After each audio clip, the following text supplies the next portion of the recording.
Walking the wheel gives us that opportunity to connect with the energy that is present in the collective. We have 64 gates, and the sun takes a year around the wheel.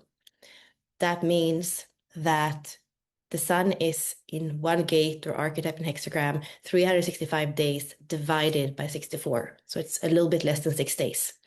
The sun is going to complete one revolution of the zodiac every year. That's where we have the 64 archetypes. We also have 384 lines because 64 archetypes that have 6 lines in each. And right now we are in the 35 in Gemini. And that is connected to the archetypes that live in the throat center. Here's a depiction of the heroine. The heroine is in transit from June 2nd to June 7th. This is the gate of change. In the I Ching, this is the hexagram of progress. In the gene keys, we go from the shadow of hunger to the city of boundlessness, and the human pathway is adventure. Here we're looking at this archetype from an I Ching perspective. In the I Ching, we're grouping the gates into 8 different elements. So you can see here, we have earth, mountain, water, wind, heaven, lake, fire, and thunder. And that is based on the trigrams. So here, where we are in earth, all those archetypes that are here are going to have the trigram of earth, 3 yin lines on the bottom of the hexagram. So those are the gates that you're seeing here, and those are the archetypes. And here we have the specific gate. So earth on the bottom, on top, the trigram is fire. And when we look at those 8 different elements, we can combine them into gene keys or hexagrams that are made up of that elemental energy. So when we have hexagram 2 or gene key 2, that is made up of 2 trigrams of earth. And when we have hexagram with gene key 30, that's made up of 2 trigrams of fire. So that means that we could say that the 35 is a combination of the energy of the 30 and the 2, and we could look at that in the different frequencies. So the shadow of hunger is desiring dislocation. The gift of adventure is light orientation, and the city of boundlessness is rapturous unity. Here we're looking at this archetype from an astrological perspective. We are in the part of the wheel where we have Gemini. Gemini is the trickster, the magician, the bard, and the jetser. It serves the spirit through the intellectual pursuit of truth and eternal youth. It's mutable air, first time in the wheel that we have air element, starting Aries, then Taurus, and then the first air sign. Gemini is the inquisitive air, the wind above and below that tickles our imagination. And the ruler is Mercury. And we also have in modern astrology the correspondence to the 3rd house, which is still in the part of the wheel where we have awareness of self. And then we are in the court of civilization. Lots of the throat gates are in this part of the wheel. Here we have purpose fulfilled through form. If you have any of those as your sun gate, you probably like things to be tangible. You need to touch things in order for you to feel like there is fulfillment. Here we have the programming partners. So on the wheel, we have the 35 in Gemini. On the other side, we have the 5 in Sagittarius. And they're also opposite in terms of how the hexagram is built. So wherever the 35 has a yang line, we're going to have a yin line in the 5. Hunger goes hand in hand with impatience. Adventure goes hand in hand with patience. Boundlessness goes hand in hand with timelessness. And here we have the throat with all its archetypes.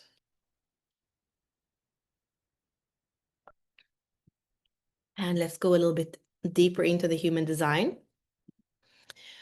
So here we can see the connection in the harmonic gate to the 36.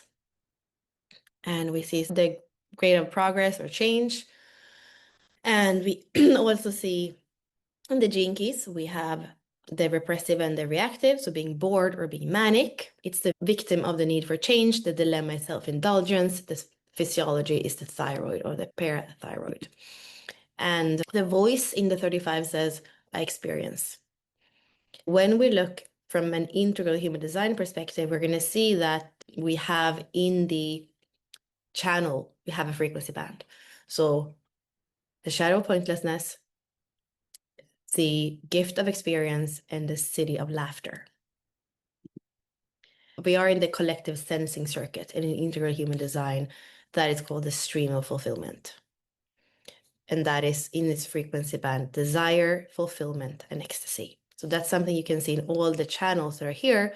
You could look at them from that perspective of desire, fulfillment, and ecstasy. So for example, with the 3041, right? The fuel to feel. And then here we have that emotional energy. Okay, so here we have again the 3536. And the theme, your deepest talents is for adventure, and your goal is the wisdom that nothing lasts. We are in collective circuitry. It is the sensing circuit. So here we have abstract. It's not until you look back that you can make sense of those gates, channels. It is for the collective. It is about sharing. So we know what the neighbor did, and then we don't need to do it, or we need to tweak the experience to experience something different. So it does serve the collective that people are having experiences. Here we have another system, so the Lost Octave by James Comber, where we're looking at the 35 as quantum. And in this one, we have integration of transfiguration, transformation of insatiability, and embodiment of the superhuman. And this is connected to the fact that this is the amino acid tryptophan that is connected to the happiness hormone or signal substance of serotonin, which is the precursor for our internal psychedelics, so that we feel high from the inside, which also Richard Rudd speaks about in this Gene Key.